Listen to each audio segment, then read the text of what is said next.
So here's a really entertaining one, which is probably the biggest crybaby fest I've heard from a cheater in all the years I've been here on YouTube, and that's saying a lot. I kid you not. And her husband, how he handles things and puts her through the mental gymnastics initially, and then putting her through the largest list of things she has to do for reconciliation. It's hilarious. So for all you good guys out there that were great to your girlfriend, your wife, and was cheated on anyway, you'll appreciate this one. Titled, I cheated and now I do everything I can to gain his trust back. Can reconciliation happen? And a shout out to Matthew for sending me this story. She says, I'm heartbroken. My heart feels like it's drowning and sinking, and I can't eat, sleep max hours. I sleep maximum 3 hours, and I can't find energy or motivation to shower. You want to keep your husband, you better take a shower, honey. I'm 29 years old, and my husband is 30. We've been together since 6 years ago and married for 2. I love him with all my heart. I really do. And I'm not just saying it. If I had to describe him in one word, it would be perfect. Oh, okay, and yet you then hooked up with his good friend. I can tell how much you love him with all your heart. He would not let a day pass on telling me I'm beautiful. He would always wake up at least 30 minutes before me to go out at 5 o'clock in the morning in the cold to buy me my favorite croissant for breakfast. Then he would leave for the desk of our bedroom along with a lovely note every single day. Well, smack to him. He's you can tell, even though he's a good guy, she's on the pedestal, kissing her butt. See? Getting up every morning to go get her a croissant. Maybe on a special occasion he might do that, but every day she's getting the princess treatment. And look what happens. That's why you don't do this, guys. It's unfortunate, but it is right here, reality. I'm an effing monster. I don't deserve to live. The more I think about how he was, the more I cry. And the more I cry, the more I remember that I don't deserve to cry because I'm the one who ruined my life and completely changed the personality of the love of my life. I don't know why I did it. I know why you did it. I can see through the lines. I cheated on him 2 months ago with a friend of his.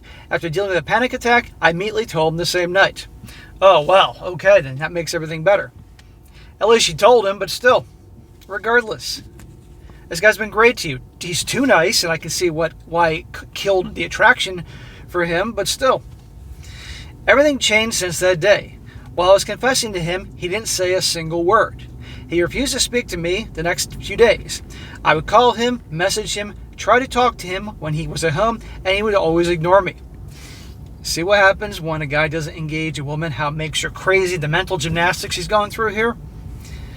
The only time I'm able to feel a sparkle of joy is when he talks on the phone with friends in the living room, and sometimes he lets out a laugh. Hearing him laugh makes me cry.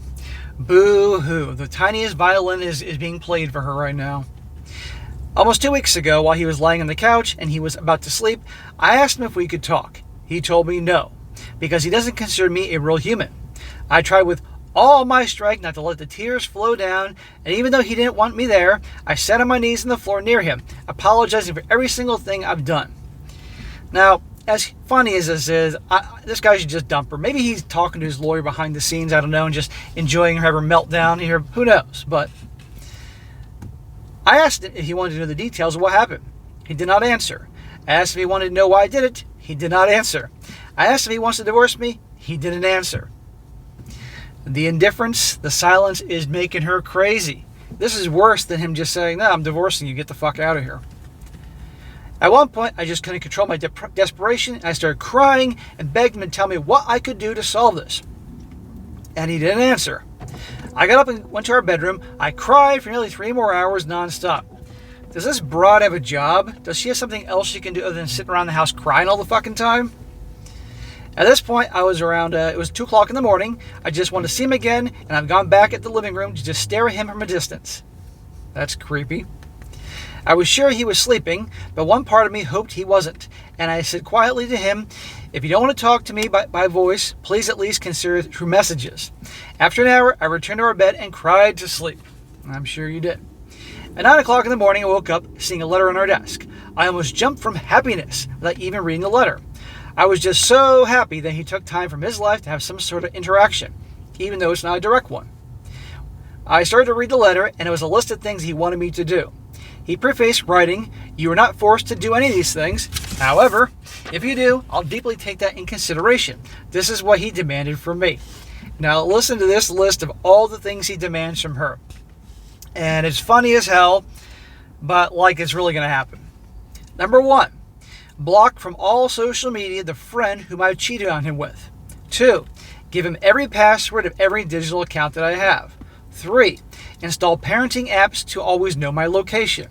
4, cut off all my friends, prioritizing the male ones, block them, and screenshot it. What the hell number 5, confess my affair to my best friends and family. 6, don't pleasure yourself. You know what I mean by that. 7, quit my job and opt for a home remote office. 8, don't speak to him unless he speaks to me. No way she's going to be able to do that one. 9, decide an hour at which I would eat lunch and dinner so he can decide his, so he never meets me in the kitchen. It's like The Godfather. Godfather Part 2. When he said to Fredo, "I want to know a day in advance before you come over here." 10, don't go to parties if someone without friends I got invited to one. 11, delete all social media. 12, add porn blocker in my PC. 13, always send him messages whenever I leave the house or go take a shower. 14, be more participating in home chores. There's an idea. 15, don't go to the gym, opt to train at home. What number are we? 16? 16 or 17, don't drink alcohol. 17 or 18, if I choose to seek professional help, I have to make sure my therapist is a woman. That could be bad. And 18 or 19, because I can't remember what number we were on. And lastly, don't interact with him unless or until I have accomplished every demand listed above. Holy crap. That's a list of demands. Now, do I honestly expect her to agree to these? No. And frankly, as funny as this is never going to work. Obviously, you can't have a marriage like this. So it's over, even though this is a funny list. I could feel my chest becoming smaller and I felt like suffocating. I knew I deserved all this. But every single of these requests made me fall deeper and deeper into a state of depression, sadness, or loneliness.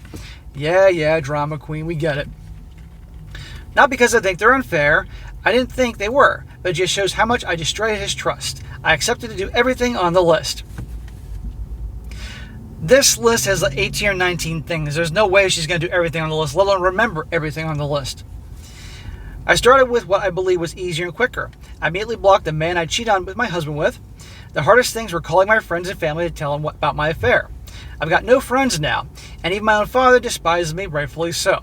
After 1 week and a half of trying to accomplish all his desires, I finally completed the list, and I was happily ready to refer it to him. So yesterday, I tried to do it. I dressed up, shaved myself, made myself as pretty as I could. Well, I hope you took a shower at this point. It's been a while since you bathed, honey. He was in the living room, and I took the letter with me and gave it to him. I couldn't help but smile when I told him that I've done everything he asked. And I was about to show him all the screenshots of all the people I blocked from my phone, but he didn't even let me do that before asking me to go out of the living room. I didn't want to anger him, so I left. I felt like crap. I know I'm not entitled to ask for love and for his compliments, but I tried so hard that night to be pretty only for him. Hell, I tried all week to do everything he told me, and even look at me in the eyes when I was talking to him. Because he's done with you. He's probably like, I can't believe that bitch did all this stuff. I'm desperate. Please tell me if someone has lived through this and eventually reconciled with their loved ones.